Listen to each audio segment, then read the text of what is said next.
What's going on? It's Adam, working on Swiss cheese today. And Gojira. That's a good band. If you like Gojira, comment below and I'll send you $1 or something. I don't know. We're working on Swiss cheese today. The last episode we had, we were talking about the oil leak that we have, and I thought that'd be a good place to kind of pick up on the next section of the project. So oil has been drained. That pan's gonna have to get removed. I have to drill and then tap an oil bung on there for the feed from the turbo. So we're gonna go ahead today and pretty much start the process of dry fitting everything. We're gonna pull this exhaust manifold off here, or the header, and we'll put the turbo manifold on right there. And then we're gonna just kind of loosely mount everything up and see how easy this stuff is. We got all the eBay parts in, and I hate going cheap, but you got to cut a corner somewhere. This is not a $100,000 race car. So anyways, hang out with us for a few minutes and we're going to drag you through this part of the project. One thing I definitely want to do before I get started with anything is put this cool shift knob that I won. It's pretty heavy, and appreciate the hookup, appreciate the promotion, and glad I won. Man, that is beautiful. Look at that.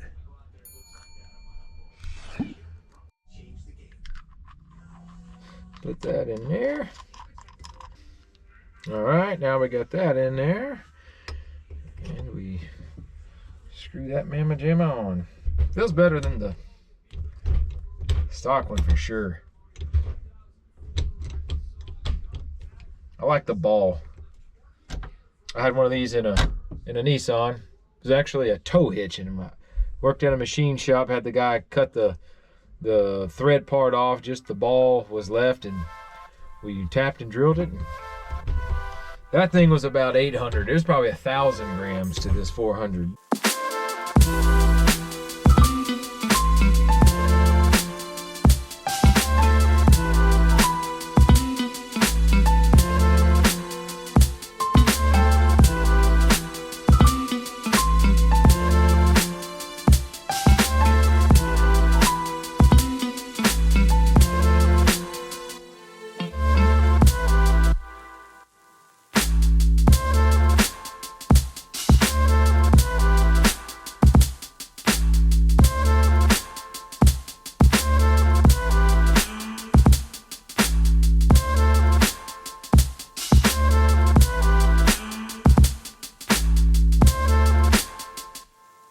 Okay, I cannot remember if I mentioned this earlier, but when we unboxed the turbo, some things were a little bit backwards. We had the oil passage where it was flipped upside down, so we broke loose the turbine side right here with these little bolts, and then we flipped it the right way, so we got our inlet here, the outlets on the bottom.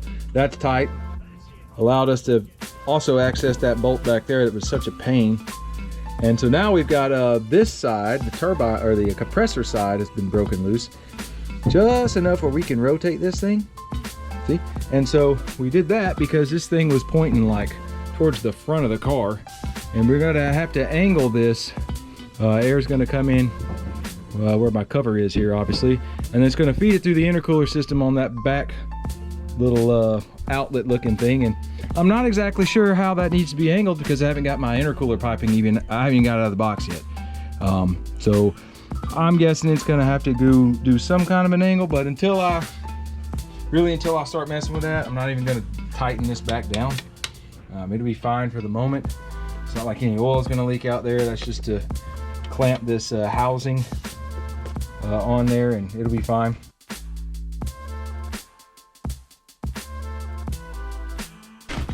All right, so now I have got the hole finished, and before I put the bung in, I've already switched boxes here. I wanted to get away from that other box because all of the metal particles were in that, and I cannot tell you how many videos I have watched that have just popped up on my YouTube feed. And there's legit people that are drilling holes into their oil pans, and they're convinced that if they put a little bit of like some kind of lube, you know, like a grease or something on the tip of their drill bit, then when they drill in, these little particles of steel are going to stick to that grease or whatever, and they're not gonna get in the oil pan. And I for the life of me cannot understand how someone truly really believes that, because I mean these things are like teeny tiny little particles of metal. How are you going to tell me that that's not going to get in here? I don't care how much grease you use. You can't be silly. I mean, that is a silly thing to do.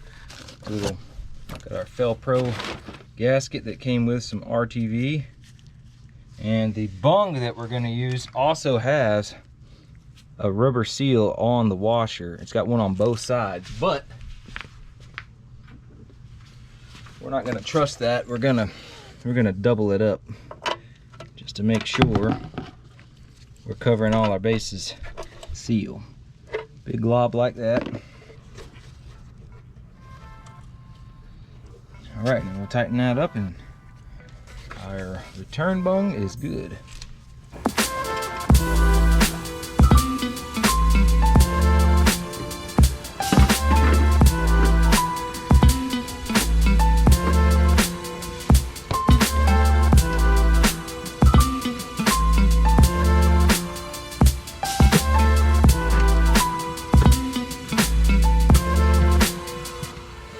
All right, so our pan is bolted in. I'm gonna let this thing sit for, I don't know, an hour or two.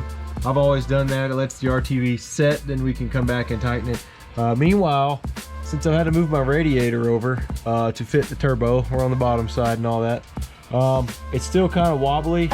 And although it is sitting on one of these old mounts, I don't want to just put one on top because it'll still move. So I've noticed that we've got some, I'll block the light here, we've got some spot welds. I think I'm going to try to drill those out, and then maybe we can just move one of the standard OEM radiator supports on the bottom over to this little leg, and I can just weld it or tack it back in. We'll see.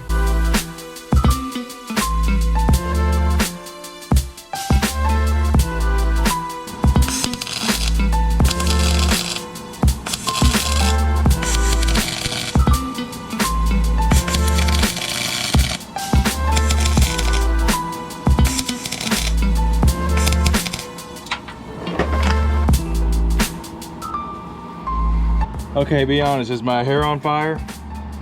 Because it feels like my hair is on fire. Hey, I never claimed to be a welder. I'm just doing what I got to do to get the job done. I'm saving money in the process. I found a welder on Marketplace like 4 years ago for like $150. So it's probably about what it would have cost me to do all the welding that I've done myself. It would have at least cost twice that to take it somewhere. And you know, like, where am I going to take a car that doesn't run? So teach yourself how to weld. You'll save some money, and you'll get free laughs out of it. We're gonna laugh together. Here goes. Well, it looks like total butt, but hey, as long as it's functional, that's really all we're going for. No one's gonna inspect the underside of this, but you guys get to get a really good laugh. I put some paint on it to keep it from rusting. Had to take the rubber, I guess it's like some kind of grommet in there that keeps it from vibrating. I had to shave some of that off to make it fit right, but it's pretty sturdy. I mean, I'm moving on it pretty good. It's not going anywhere. All right, gonna save myself some time shipping and $10 to buy a radiator mount. This is just a bracket from some old pack of something from one of the projects I've had. I usually end up tossing them in a box, and so I've always got bolts and nuts and little brackets and stuff. So the only thing this needs is widened out a little bit so it'll fit this post, and then we can drill and tap a spot there, and it should work just fine.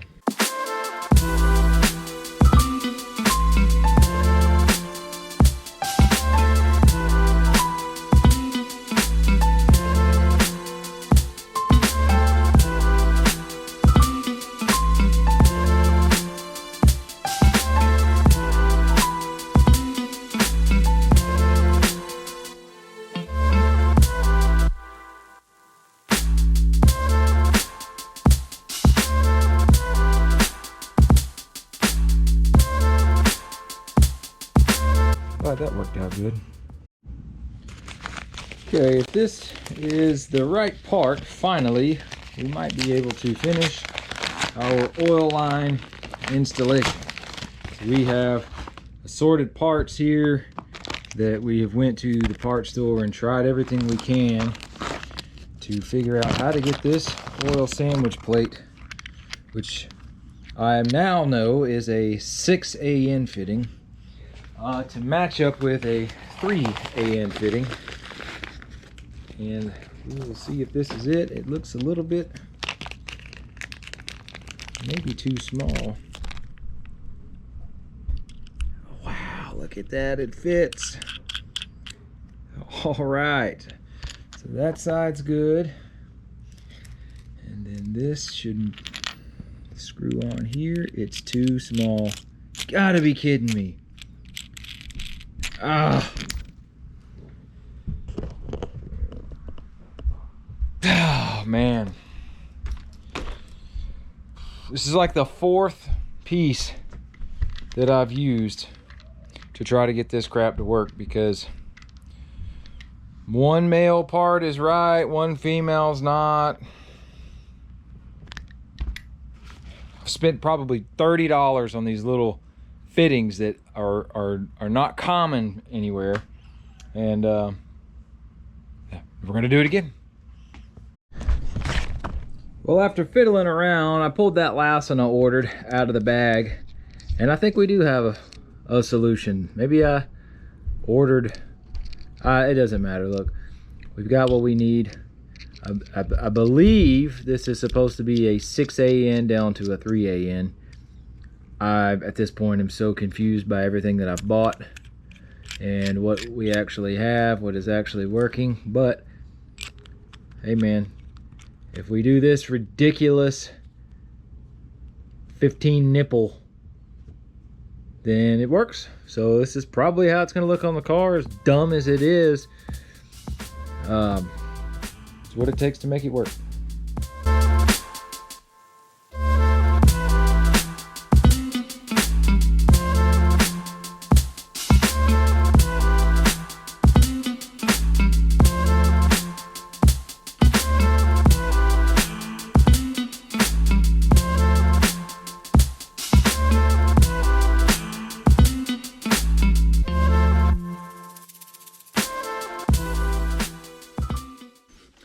All right, so we finally were able to wrap up the oil lines and all that.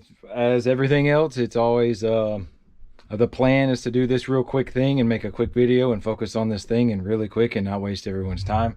But we always end up having an adventure along the way, and we did on this one. And anyways, it's done. We got the radiator moved, all our lines are hooked up, and next video we will focus on the intercooler piping.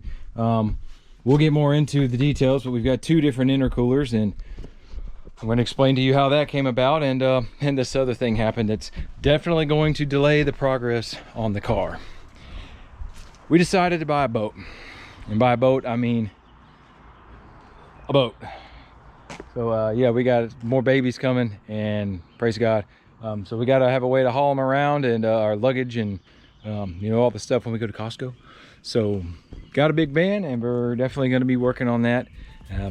So hey, you might find some videos of that, who knows. But appreciate you guys checking it out, and we're gonna wrap it up here. See you around.